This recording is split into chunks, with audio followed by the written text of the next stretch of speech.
2,500대 드론을 수십만 명 앞에서 절대 불가능하다. 알렉스 맥도날드, 15년 경력의 영국 드론 전문 기자는 그렇게 말했지만 부산에서 본 현실은 달랐습니다. 완벽하게 준비된 드론과 철저한 안전관리, 질서 있는 관람객들, 돌발 상황에도 단 3초 만에 복구되는 시스템. 런던이나 두바이에서 상상도 못할 장면이 한국 광안리 해변에서 펼쳐지고 있었습니다. 그런데 이 장면, 추석만이 아니라 매주 이렇게 질서정연하게 펼쳐지고 있다고요? 그것도 무료로요. 기술과 문화가 만나 만들어낸 경이로운 순간, 직접 확인해 보세요. 이야기를 시작하기 전에 단 1초 만에 누를 수 있는 좋아요와 구독 버튼을 눌러주시면 더 많은 영상을 제작하는데 큰 힘이 됩니다. 지금 어디에서 이 이야기를 듣고 계신가요? 광안리 드론쇼는 매주 토요일 2회에 걸쳐 개최되고 있으니 관람해 보시는 거 어떨까요? 제 이름은 알렉스 맥도널드입니다. 나이는 42이고 영국에서 온 기자죠. 지난 15년간 드론 기술과 관련된 모든 현장을 취재하며 살아왔습니다. 오늘도 저는 새로운 경험을 기대하기보다는 실망을 준비하며 비행기 안에서 창밖을 바라보고 있었어요. 재활용 공기가 얼굴에 닿으며 차갑고 답답한 느낌이 들어 이마를 창문에 기댔죠. 끝없이 펼쳐진 하얀 구름들을 보며 이 아래 어딘가에 한국이 있다는 사실조차 신기하면서도 저는 이 나라에서 벌어질 드론쇼가 또다시 실패로 끝날 것이라고 확신했어요. 지난 런던 트라팔가 광장에서 300대 드론이 하늘에서 추락하며 만들어낸 혼돈과 두바이에서 800대 드론이 바람과 건물 간섭 때문에 불꽃을 튀기며 공중 충돌을 일으켰던 기억이 머릿속을 스쳤죠. 2,500대 드론이라니 단순히 숫자만으로도 머릿속이 복잡해지고 사고 가능성을 계산하는 제 습관적인 의심이 작동했습니다. 3주 전 제 편집장 제임스가 보낸 이메일이 생각났어요. 알렉스, 한국에서 드론 2,500대가 매주 토요일 밤마다 하늘을 수놓고 있어. 사고는 단 한 번도 없었어. 내가 직접 봐야 해. 그 문장 속에 담긴 열정과 기대는 알렉스를 설레게 하기보다는 제 냉소주의 본능을 자극했습니다. 그동안 목격했던 수많은 재앙과 실패, 허둥대던 엔지니어들과 실망한 관중들의 얼굴이 떠올랐기 때문이죠. 저는 차분히 고개를 저으며 입가에 씁쓸한 미소를 지었습니다. 창밖으로 보이는 구름 아래로 점점 산과 해안 평야가 나타났고 수평선을 향해 끝없이 펼쳐진 바다를 바라보며 제 마음 한켠에서는 이번에도 실패하겠지라는 믿음과 혹시 다를 수도 있겠지라는 알 수 없는 희망이 교차하고 있었습니다. 비행기가 부산 상공으로 하강을 시작하며 기장의 목소리가 인터콤을 통해 흐르고 저는 날씨와 바람 상태를 확인하며 2,500대 드론이 동시에 비행할 수 있는 가능성과 위험 요소들을 빠르게 계산했어요. GPS 간섭, 배터리 고장, 바람과 돌발 상황, 새들의 공격, 무단 항공기와 신호 방해, 소프트웨어 결함과 인간의 실수까지 제 머릿속에 떠오르는 모든 실패 사례들을 일일이 점검하며 만약 하나라도 문제가 발생하면 이번 쇼는 런던이나 두바이와 같은 혼돈으로 끝날 것이라는 생각이 들었습니다. 그러나 동시에 저는 그동안 목격한 기술자들의 전문성과 준비성을 믿는 부분도 있었어요. 수많은 체크와 시뮬레이션, 반복된 리허설이 있었다는 사실이 제 의심을 조금씩 누그러뜨렸죠. 터미널이 가까워지자 부산의 도시 풍경과 항구, 산과 바다가 조화롭게 펼쳐지는 장면이 창문을 통해 보였고 광안대교가 만위를 우아하게 가로지르며 오늘 밤 드론쇼의 무대가 될 장소임을 확인했습니다. 대낮임에도 불구하고 켜진 조명이 다리를 더욱 신비롭게 만들었고 저는 눈으로 보면서도 머릿속에서는 GPS 간섭과 바람 패턴, 습도 영향, 전자장치 작동 문제 등 온갖 변수들을 계산했죠. 주머니 속 휴대폰이 진동하며 제임스의 메시지가 도착했습니다. 쇼는 밤 8시에 시작돼. 놓치지 마. 내 생각을 바꿀 경험이 될 거야. 저는 간단히 답장을 보냈죠. 두고 보죠. 하지만 전송 버튼을 누르면서도 마음 한켠의 의심은 계속 저를 갉아먹었습니다.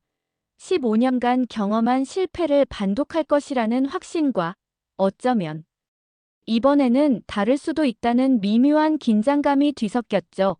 비행기 바퀴가 활주로에 닿으며 부드럽게 착륙했고 터미널로 향하는 동안 창문 너머로 질서정연하게 움직이는 지상 요원들과 깨끗한 공항이 눈에 들어왔습니다. 저는 스스로에게 상기시켰어요. 겉모습만 보고 판단하지 말자. 과거에 실패한 쇼들도 완벽하게 준비된 것처럼 보였으니까요. 머리 위 짐칸에서 카메라 가방과 노트북을 꺼내며 창문에 비친 제 모습을 바라보니 피곤한 눈과 입가 주름, 기술 실패를 목격하며 형성된 냉소적인 표정이 그대로 비쳤습니다.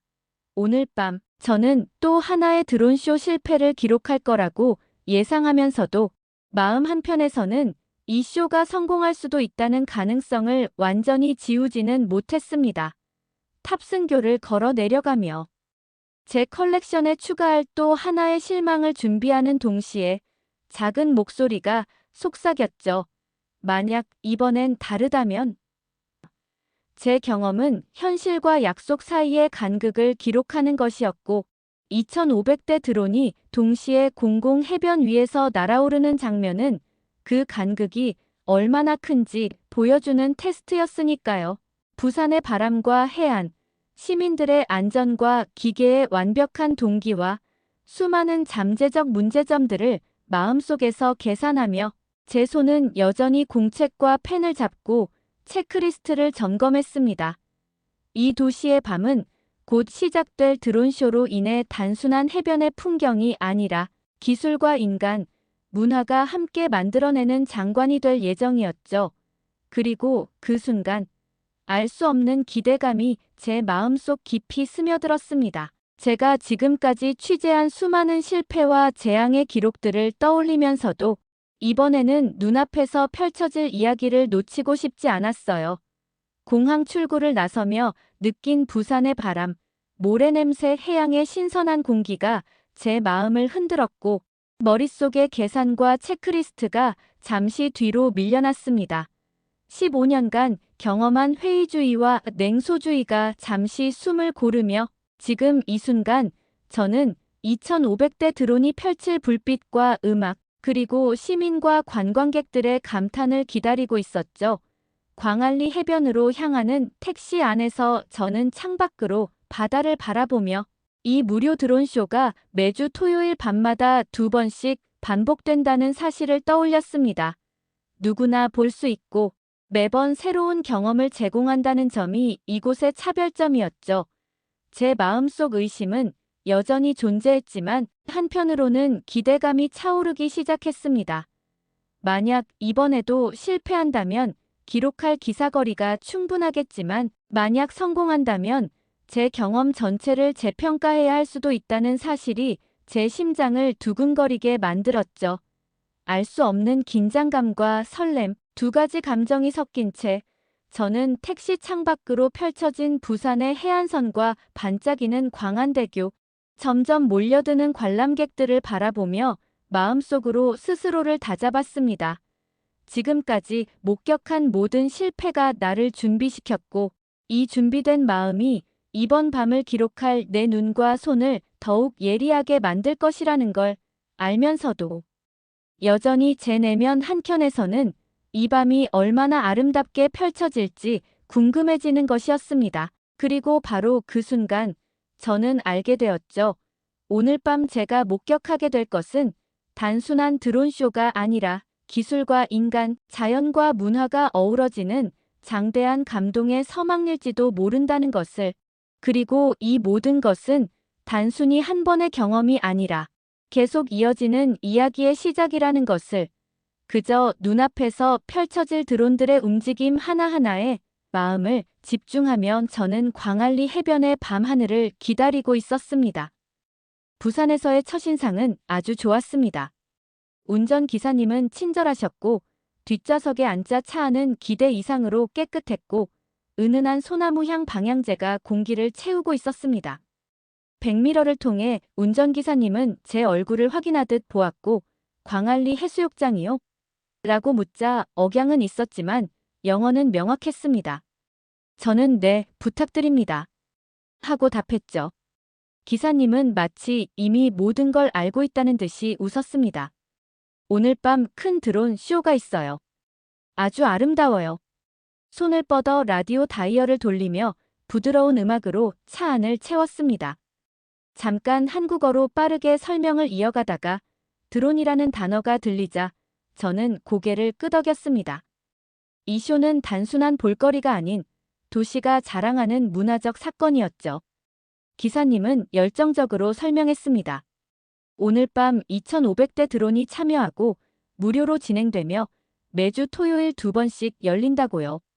한국에서 이런 대규모 이벤트가 모두에게 공개된다는 사실에 저는 놀라움을 금치 못했습니다.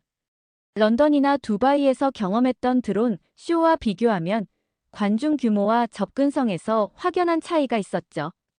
해안 고속도로에 들어서자 오른쪽으로 끝없이 펼쳐진 바다가 보였습니다.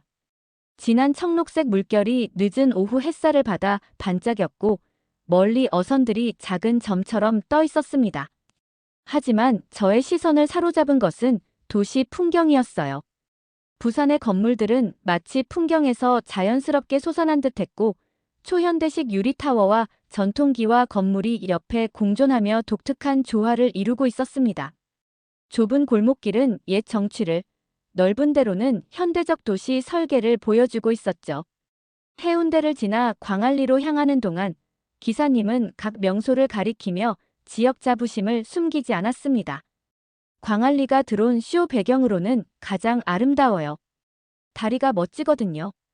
교통이 점점 혼잡해지자 저는 조금 긴장했습니다. 런던이나 뉴욕 같았으면 경적 소리가 끊이지 않았을 텐데 여기서는 달랐습니다.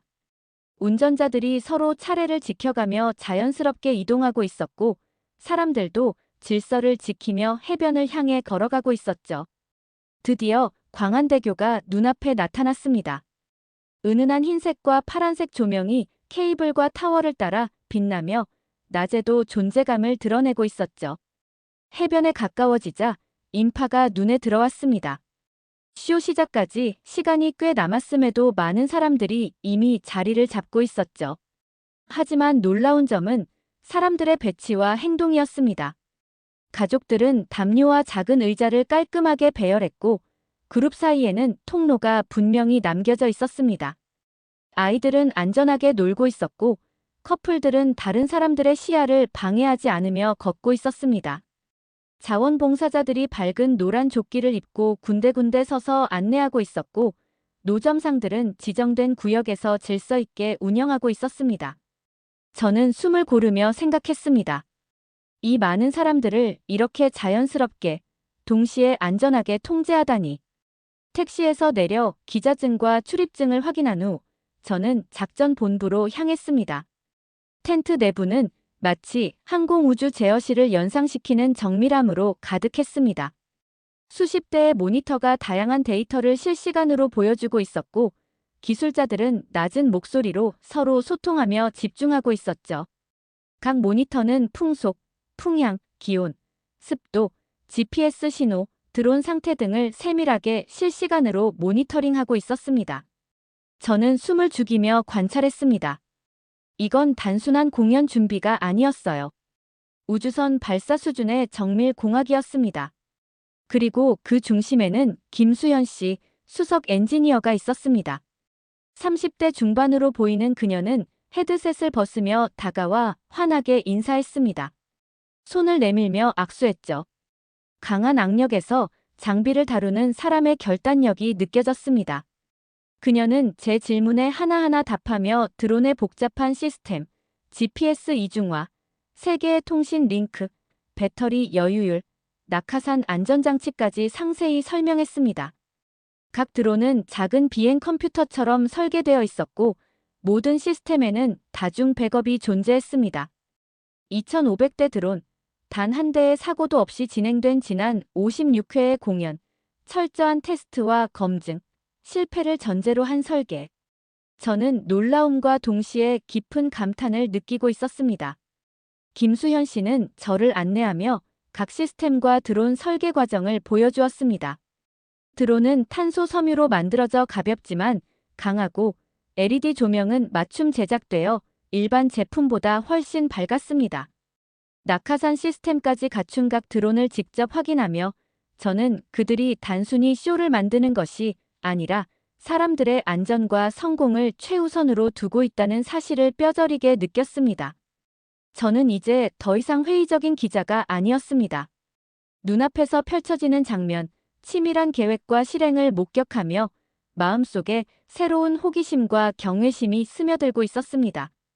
밖에서는 해가 천천히 수평선으로 내려가면서 하늘은 주황색과 분홍색으로 물들고 있었습니다. 해변에는 사람들이 계속 모여들고 있었고 모두가 조용한 기대 속에서 다가올 순간을 기다리고 있었죠. 아이들은 뛰어놀고 커플들은 손을 잡고 걸었고 가족들은 서로 웃으며 담요 위에 앉았습니다. 저는 텐트 안에서 그 모든 장면을 바라보고 있었습니다.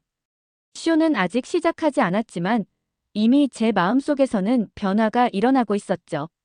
단순히 외부에서 볼거리를 취재하는 사람이 아니라 진심으로 그 기술과 노력, 사람들의 협력과 정성을 배우고 이해하려는 사람이 되고 있었습니다. 드론 쇼의 시작은 아직 멀었지만 저는 그 순간을 준비하며 텐트 안의 작은 화면과 기술자들의 움직임을 관찰했습니다. 모든 것이 정밀하게 계획되고 사람과 기술이 조화를 이루며 움직이는 모습을 보며 저는 문득 깨달았습니다. 이곳에서 목격하게 될 이야기는 단순한 볼거리가 아닌 사람과 기술이 만들어내는 감동의 서사라는 것을요.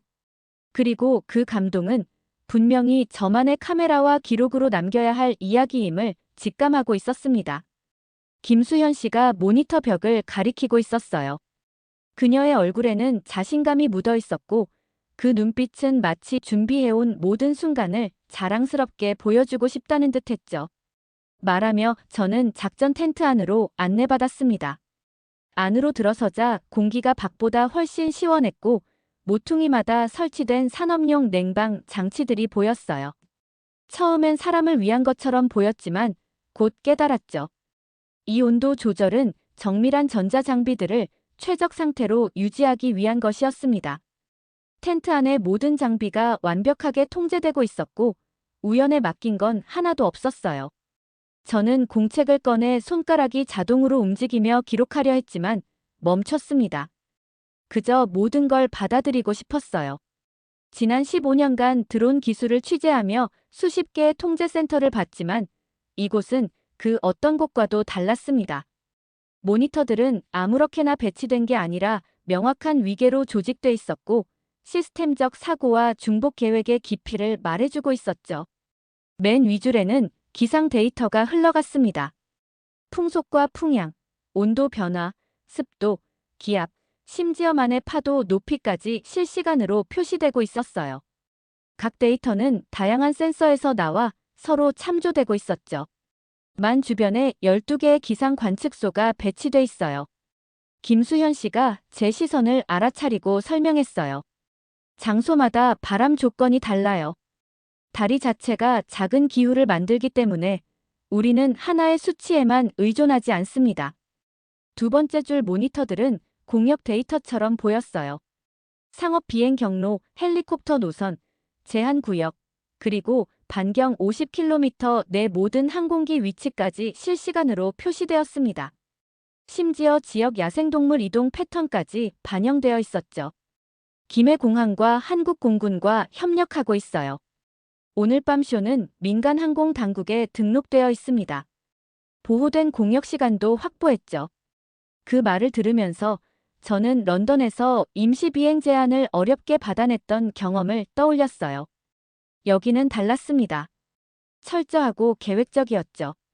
세 번째 줄 모니터들은 드론 원격 측정 데이터를 보여주고 있었어요. 화면마다 50대씩 총 50개의 화면, 2,500대 드론이 실시간 모니터링 되고 있었죠. 김수현 씨가 미소 지으며 말했습니다. 모든 드론에 고유 식별자가 있어요. 배터리 잔량, GPS 신호, 통신 연결, 내부 온도, 로터 RPM 등 30개 매개 변수를 지속적으로 추적합니다. 중앙 모니터 중 하나에는 3D 격자가 나타났고 각 점이 드론 하나를 의미했습니다. 태블릿을 터치하자 드론들이 가상의 안무대로 움직이며 전체 쇼의 시뮬레이션이 펼쳐졌어요. 하지만 단순한 시각적 장관이 아니었습니다. 각 움직임에는 밀리초 단위의 타이밍, 에너지 소비, 통신 요구량, 충돌 방지 계산이 포함돼 있었죠. 이게 우리 디지털 트윈입니다. 김수현 씨가 설명했어요. 실제 공연 전에 모든 쇼를 최소 100번 시뮬레이션하며 시스템은 모든 고장 가능성을 계산하고 비상 대응 계획을 만들어낸다고 했습니다. 드론이 경로에서 15cm만 벗어나도 자동으로 주변 드론을 조정하고 벗어난 드론은 안전하게 착륙시키는 방식이었습니다. 기술자 한 명이 다가와 김수현 씨와 잠깐 대화했는데 그녀는 조용히 고개를 끄덕이며 즉시 지시를 내렸습니다. 저는 기자 본능에 따라 질문했죠. 무슨 일이죠? 1247번 드론이 세 번째 리허설에서 배터리 기준에 못 미쳤습니다. 94.8% 남았어요. 교체 중입니다. 단 0.2% 차이에도 불구하고 교체가 진행되고 있었어요. 놀라움과 존경심이 교차했습니다. 대부분의 작전에서는 허용 범위죠. 제가 말하자 그녀는 조용히 답했습니다. 대부분의 작전은 수십만 명 위로 날지 않습니다. 우리는 절대적으로 확실함만 받아들입니다. 다른 모니터에는 녹색 체크와 노란색 표시가 있었어요. 2,500대 중 18대만 불합격했지만 그 0.72%는 문제가 되기 전에 제거된 잠재적 고장 지점이었습니다. 적어 내려가며 2번 밑줄을 그었어요. 단순한 조심성이 아니라 완전히 다른 위험 관리 철학이었죠. 텐트 반대편 문이 열리며 기술자들이 모였고 중앙 테이블에서 브리핑을 마친 후 자리로 돌아갔습니다. 저는 모니터를 따라가며 더 자세히 살펴보았어요. 한 화면은 전자기 간섭 지도, 다른 화면은 드론 구조적 완전성 데이터였습니다. 프레임 응력, 로터 마모, 연결 신뢰성까지 모든 부품을 분석하고 있었죠. 텐트의 투명 패널 너머 준비구역이 보였습니다. 500대 드론이 완벽한 격자 패턴으로 배치돼 있었어요. 각 드론이 정확히 1m 간격으로 마치 컴퓨터 이미지가 현실로 구현된 것 같았습니다. 깜빡이는 LED가 순서대로 파동을 이루며 드론자가 점검을 진행하고 있었죠. 박민준이라는 젊은 기술자가 설명했어요. 모든 드론이 주변 최소 6개와 연결되어 메시 네트워크를 구축합니다. 하나가 연결을 잃어도 명령은 전달됩니다. 카메라를 내려 정보에 몰입하며 놀라움을 느꼈습니다. 전체 네트워크 점검은 8분, 쇼 시작 90분 전부터 이루어집니다. 3번 반복해 최적 상태를 확인하는 것이죠. 중앙 테이블 브리핑이 끝나자 김수현 씨가 돌아왔어요. 드론을 가까이서 보시겠어요? 발사 전 프로토콜 전까지 약 1시간 남았습니다. 곧장 고개를 끄덕였습니다. 준비 구역으로 나가자 저녁 공기가 한층 시원했습니다. 해는 수평선에 닿아 하늘을 주황색과 분홍색으로 물들였고 광안대교 조명이 밝아지고 있었어요. 군중이 늘어났고 질서정연한 혼돈 속에서도 놀라울 만큼 정돈되어 있었습니다. 가까이서 본 드론은 지름 30cm 정도, 탄소섬유 프레임과 4개의 로터가 있었고 LED 배열과 배터리, 착륙 장치 모두 완벽하게 설계돼 있었죠. 기술자들이 드론 격자를 점검하며 0.3도 벗어난 로터 날개를 조정하고 있었습니다. 김수현 씨는 단호하게 말했습니다. 아이들과 가족들이 보는 쇼에선 아마 충분히 안전할 거야라는 말은 없습니다. 절대적 정밀함으로 신뢰를 지킬 뿐이죠. 저는 런던, 두바이, 싱가포르, 샌프란시스코에서 취재한 모든 드론 쇼를 떠올렸지만 여기서는 안전과 신뢰가 쇼의 핵심이었습니다. 김수현 씨의 헤드셋으로 전화가 왔고 응답 후 저를 향해 말했습니다. 쇼 시작 90분 전. 이제 수동 접근은 안 됩니다. 카메라 준비하세요. 저는 지정된 기자 구역으로 향했습니다. 모래 위로 발걸음을 옮기며 주변에서 아이들이 뛰놀고 가족들이 담요를 펴고 있었습니다. 모든 사람이 하늘을 바라보며 특별한 순간을 기다리고 있었죠. 제 옆에는 일본 기술 잡지 기자가 앉아 있었습니다. 처음 오셨어요?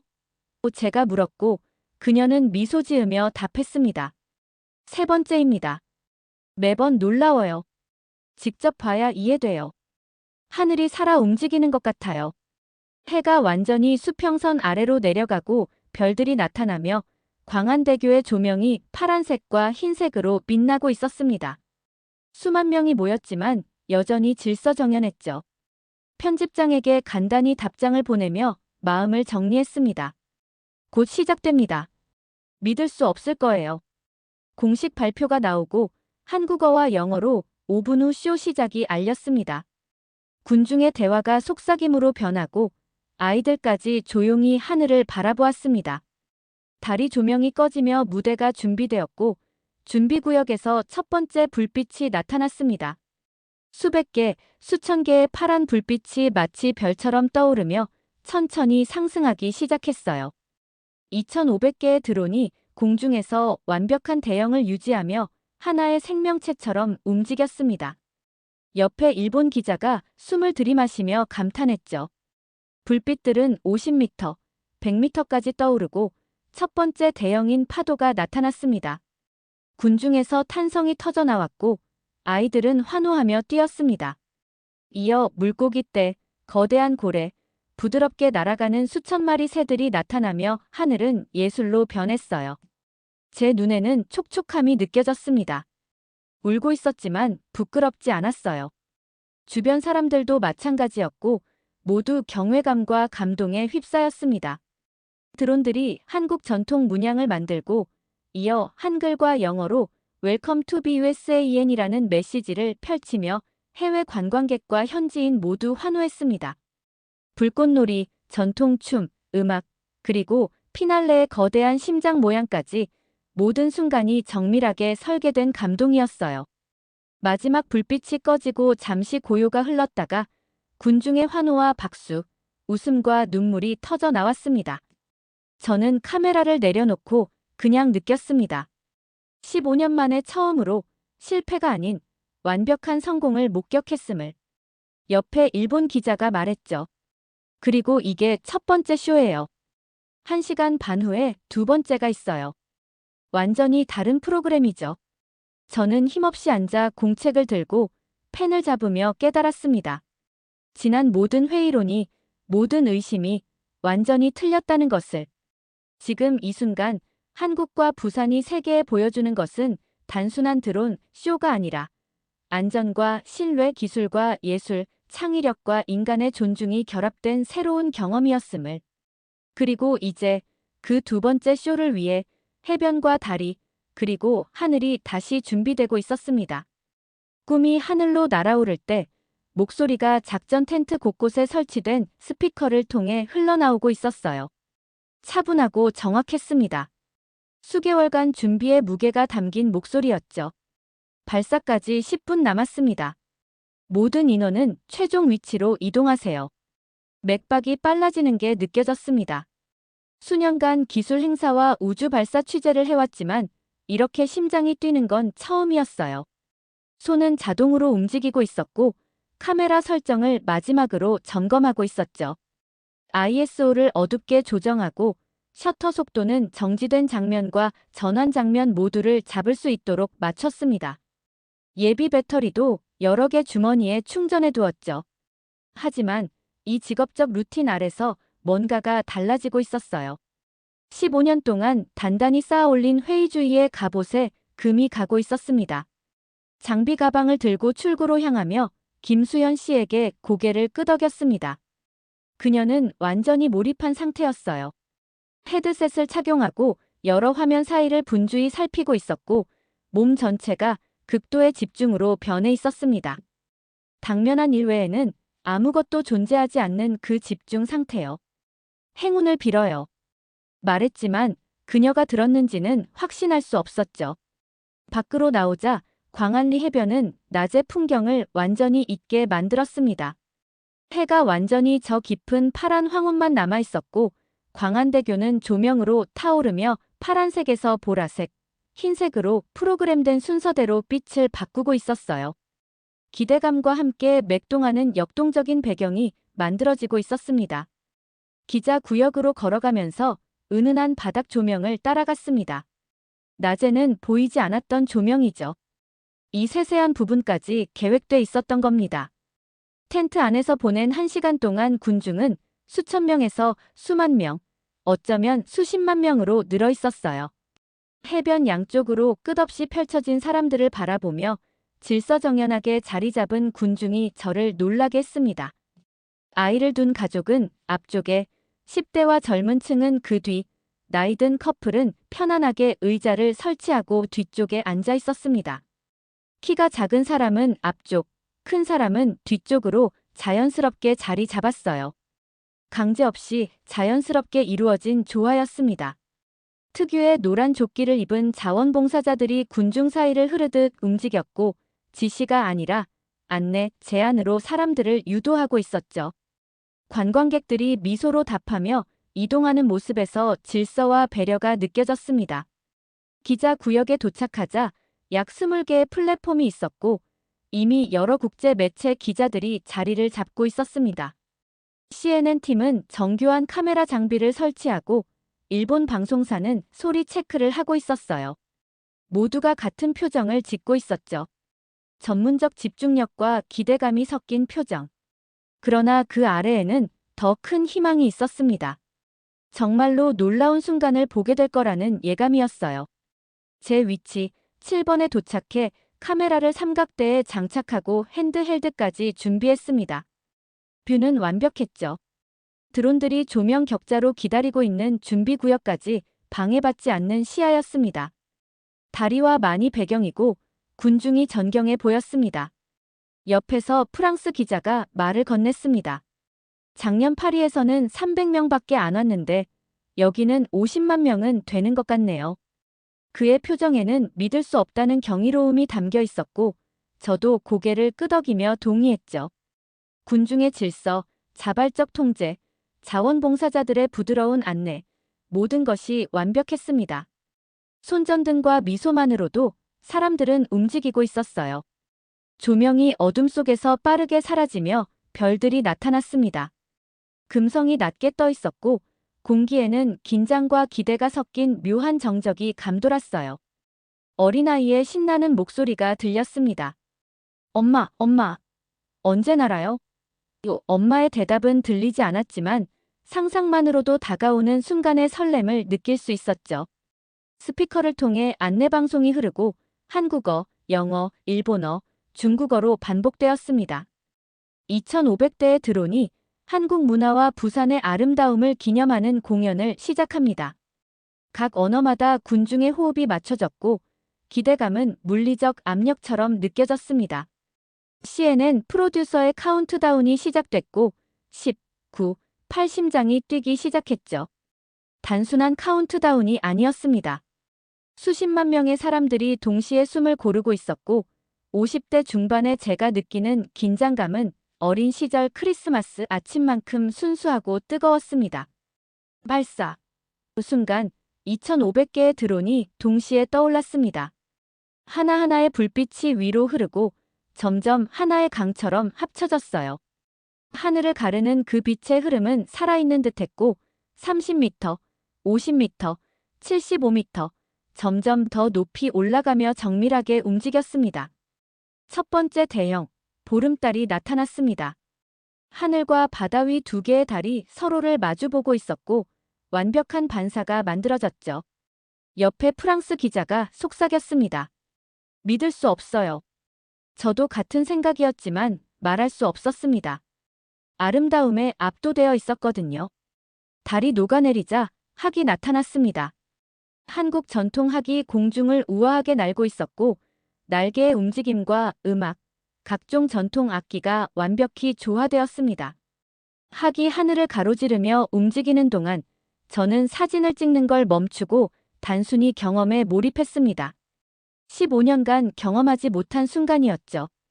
파도와 한복과 학과 달이 서로 이어지며 이야기를 전하고 있었습니다. 전통과 현대, 기술과 예술이 한데 어우러진 순간이었습니다.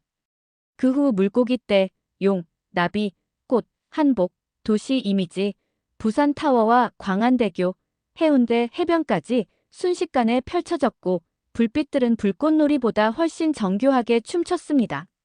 마지막 심장이 등장에 뛰고 흩어지며 하늘 전체로 사랑을 퍼뜨리는 순간 50만 명이 박수와 환호, 함성으로 광안리 해변을 가득 채웠습니다. 저는 카메라를 내려놓고 그 순간을 온전히 느꼈습니다. 손은 떨렸지만 심장은 더 이상 기술과 관찰을 기록하는 기계가 아니라 인간의 경험을 담아내는 마음으로 뛰고 있었습니다. 기술은 차갑지 않았고 먼 것이 아니었으며 사랑이 될 수 있고 예술이 될 수 있고 꿈을 날게 하는 힘이 될 수 있다는 걸 배웠습니다. 15년간 회의적이었던 영국 기자가 처음으로 믿었습니다. 진심으로 눈앞의 현실이 꿈이 되어 날아오르는 걸 목격하면서요. 그리고 그때 드론들이 또 다른 움직임을 준비하고 있었습니다. 하늘에는 아직 보여주지 않은 더 경이로운 장면이 기다리고 있었습니다. 군중의 환호 속에서 불빛이 잠시 숨을 고르고 새로운 형태가 공중에서 깨어나기 시작했습니다. 쇼의 절정이 찾아왔습니다. 드론들이 새롭게 만들어낸 형상은 바로 한국의 전통 궁궐. 서양인인 알렉스의 눈에는 그것이 단순한 조명쇼가 아니었습니다. 그건 살아있는 건축이었고 기술이 빚어낸 문화의 재현이었습니다. 휘어진 지붕선, 섬세한 처마 곡선까지 그대로 재현된 3차원 궁궐이 마치 중력을 거스르듯 허공에 떠 있었죠. 그는 자신도 모르게 숨을 멈췄습니다. 그러나 그의 마음속은 아름다움보다 불안으로 가득 차 있었습니다. 완벽함은 오래가지 않는다.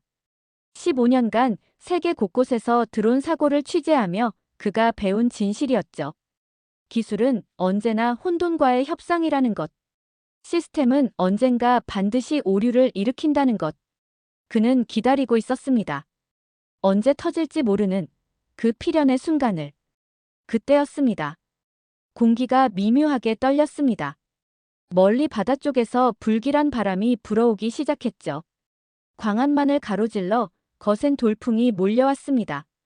수면 위로 물결이 퍼지며 하얗게 일렁였고 그의 재킷이 몸에 밀착될 정도로 강한 바람이었죠. 알렉스의 카메라는 이미 하늘을 향하고 있었습니다. 뷰파인더 안에는 그가 두려워하던 장면이 나타나고 있었습니다. 드론 대형의 바깥쪽 30대, 아니 40대가 서서히 밀려나고 있었습니다. 마치 물살에 떠밀린 낙엽처럼요.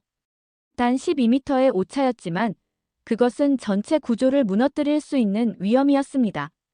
그는 속으로 중얼거렸습니다. 시작됐다. 셔터를 누르는 그의 손이 떨리고 있었습니다. 런던에서도 비슷한 일이 있었죠. 그땐 돌풍 때문에 드론들이 서로 충돌했고 연쇄 고장이 일어나며 공연은 완전히 중단됐습니다. 관중들은 혼란에 빠졌고 주최 측은 재앙을 수습하지 못했죠. 이번에도 그렇게 될까? 3초. 단 3초. 그 짧은 시간 동안 알렉스는 숨을 멈추었습니다. 주변의 군중들도 무언가 이상함을 감지했는지 웅성거리기 시작했죠. 그런데 믿기 힘든 일이 일어났습니다. 드론들이 스스로 위치를 되찾기 시작한 겁니다. 급한 수정이나 혼란스러운 움직임이 아니었습니다. 부드럽고 정교하게. 마치 바람이 애초에 없었던 것처럼 드론들은 원래의 위치로 흘러 돌아갔습니다. 그가 본 궁궐은 단 한 줄의 왜곡도 없이 다시 완벽한 형태로 복구되었습니다. 공연은 멈추지 않았고 음악도 끊기지 않았습니다. 관중 대부분은 그 사이 일어난 돌풍조차 알아채지 못했죠. 놀랍군. 그는 숨죽여 중얼거렸습니다. 카메라를 내려놓고 LCD 화면을 재생했습니다. 영상 속에는 분명하게 찍혀 있었습니다. 돌풍이 지나가며 드론 일부가 흔들린 순간, 그리고 정확히 3초 만에 복귀하는 과정이요. 그는 믿기 힘들었습니다. 각 드론이 스스로의 오차를 계산하고 이웃한 드론들과의 거리를 유지하며 최적의 복귀 경로를 결정하고 있었던 겁니다. 그건 단순한 자동 복구가 아니었습니다. 수학적이면서도 유기적인 조화, 기계이지만 인간적인 리듬을 가진 움직임이었죠. 그때 그의 귀에 익숙한 목소리가 들렸습니다. 김수현. 한국팀의 기술 총괄 엔지니어였습니다. 남서쪽에서 초속 8.3m의 돌풍이요. 모니터링 시스템이 대형에 도달하기 2.7초 전에 감지했습니다. AI가 각 드론의 수정 벡터를 자동 계산했어요. 중앙 시스템은 교차를 방지하고 모든 대형을 정상 범위 내로 유지 중입니다. 정상 범위. 그녀는 그렇게 말했습니다. 런던이나 두바이에서 공연을 망쳐버릴 수준의 돌풍이 그들에게는 정상 범위였던 겁니다. 알렉스는 아무 말도 할 수 없었습니다. 그러나 그것이 끝이 아니었습니다. 우주는 마치 한국팀을 시험이라도 하듯 또 한 번 도전장을 내밀었죠. 쇼가 이어지던 그때 김수현의 목소리가 다시 들려왔습니다. 도쿄발 K-724 상업항공기 예정보다 4분 앞서 접근 중입니다. 15초 후 고도 조정 프로토콜 실행합니다. 그의 심장이 철렁했습니다. 이거였다. 그가 두바이에서 목격한 최악의 상황이었죠. 예상치 못한 항공기 접근으로 공연을 전면 중단해야 했던 사건. 그때는 수천 명의 관중이 허탈하게 돌아섰고 기술진은 고개를 숙였습니다. 이번에도 그렇게 될까요? 그는 다시 카메라를 들었습니다. 10초 전. 모든 기체고도 조정 명령 승인합니다. 김수현의 목소리는 차분했고 흔들림이 없었습니다. 그 순간 2,500대의 드론이 일제히 하강하기 시작했습니다. 하지만 그 움직임은 비상조치가 아니라 하늘에서 춤추는 안무처럼 부드러웠습니다. 대형은 깨지지 않았고 부채 모양의 형상은 그대로 유지됐습니다. 관중 중 누구도 그 순간을 위기라고 느끼지 않았죠. 15초. 단 15초 만에 모든 드론이 안전고도 조정을 완료했습니다. 항공기 통과 확인. 정상 고도로 복귀합니다. 그녀의 목소리가 다시 들렸습니다. 드론들은 다시 천천히 상승했고 마치 아무 일도 없었다는 듯 완벽한 부채 모양으로 돌아갔습니다. 그 순간 알렉스는 스스로에게 말했습니다. 영국이었다면 이건 혼돈이었을 거야. 긴급 서비스, 뉴스 헤드라인, 아슬아슬한 사고 기사들. 하지만 여기는 그는 끝내 말을 잇지 못했습니다. 머릿속에 떠오른 단어는 단 하나였습니다. 완벽함. 그 단어를 기자로서 써본 적은 거의 없었습니다. 주관적이고 감정적인 표현이라 금기시해왔으니까요. 하지만 지금 그 외엔 설명할 단어가 없었습니다. 드론들이 다시 새로운 형상을 만들어가기 시작했습니다. 이번에는 한국의 전통 북이었습니다. 붉고 금빛의 드론들이 모여 북의 질감과 입체감을 그대로 재현했죠. 전통 북의 울림이 스피커를 타고 퍼져나갔습니다. 그 리듬과 드론의 움직임이 완벽하게 일치하고 있었습니다. 그는 고개를 돌렸습니다. 할머니의 무릎 위에 앉은 어린 손녀가 하늘을 향해 손가락을 뻗고 있었습니다. 할머니는 부드럽게 웃으며 속삭였죠. 그 말은 이해하지 못했지만 그 온기는 느껴졌습니다. 그녀는 손녀에게 각 형상의 의미를 설명하고 있었던 겁니다.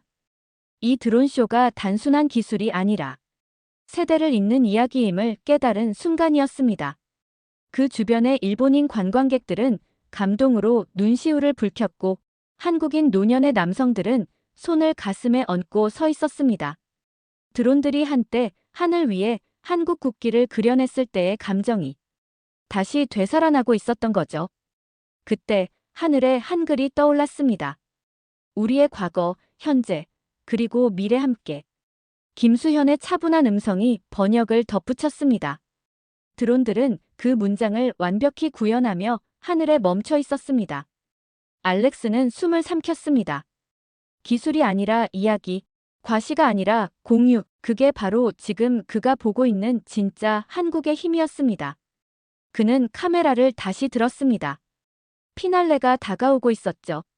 하지만 이번엔 단순히 기록을 위한 촬영이 아니었습니다. 그는 기자로서가 아니라 한 사람의 목격자로서 그 순간을 온전히 담고 싶었습니다. 그리고 그때 하늘의 드론들이 마지막 빛의 무대를 준비하고 있었습니다. 빛이 점점 강렬해지고 색이 빠르게 변하며 그 어느 때보다 정교한 패턴이 하늘을 채워가기 시작했습니다. 알렉스는 숨을 고르며 중얼거렸습니다.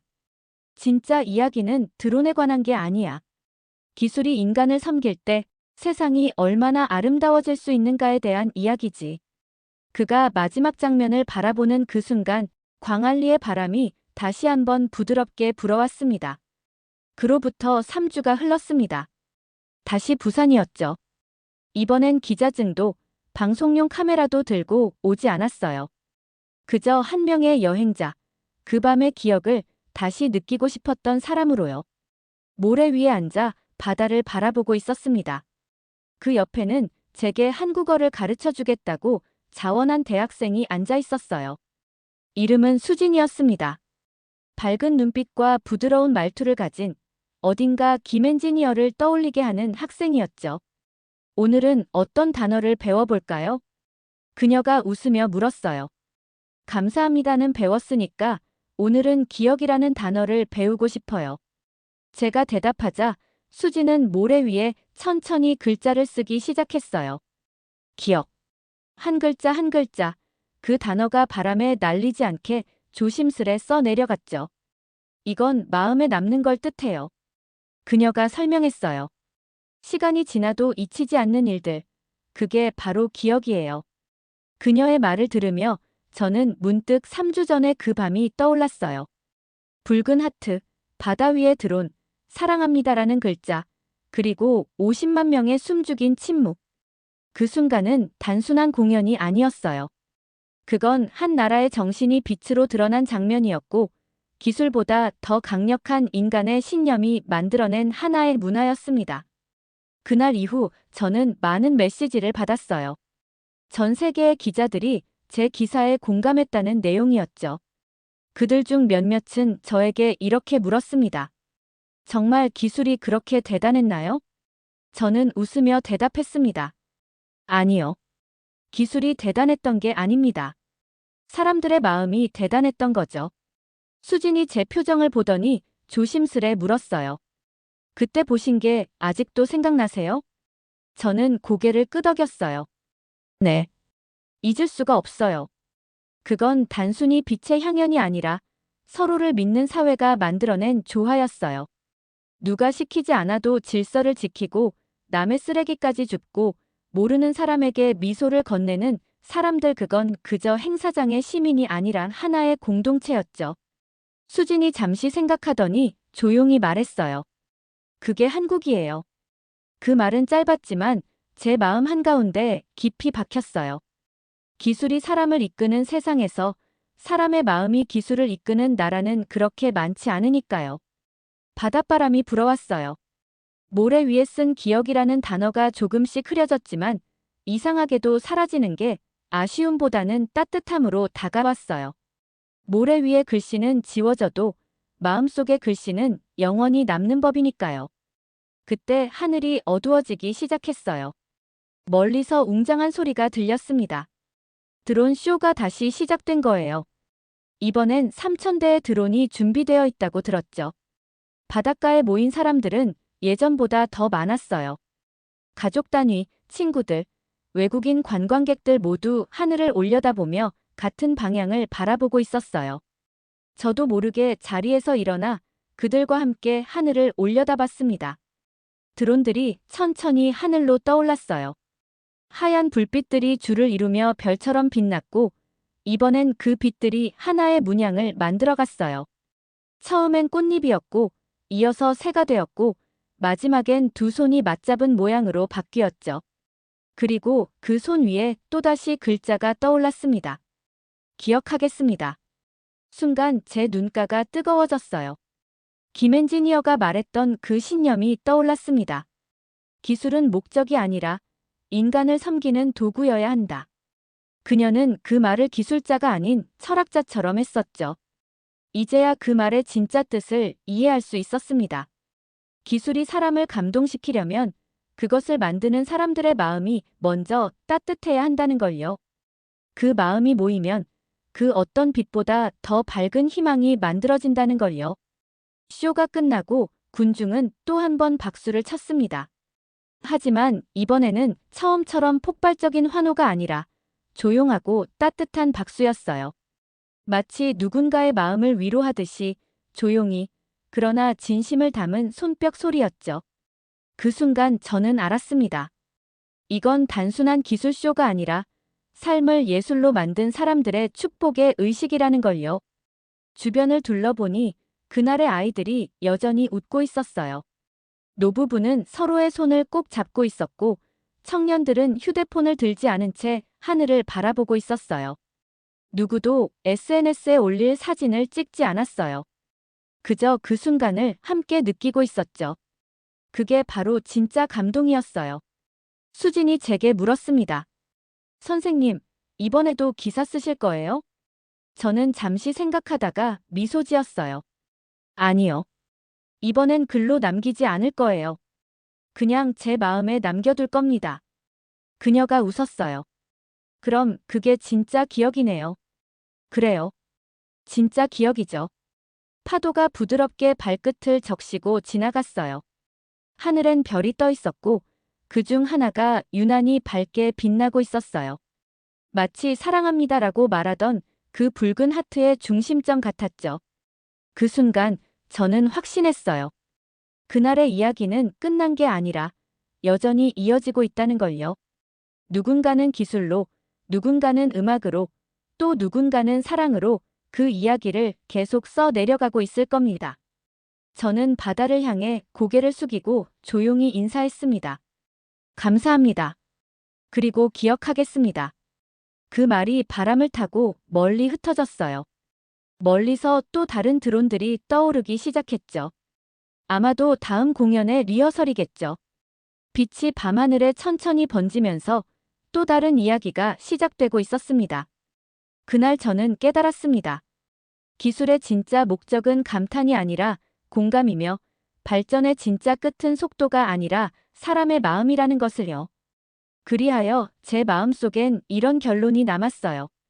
세상은 여전히 차가운 기계로 움직이지만 그 기계를 따뜻하게 만드는 건 결국 인간이다.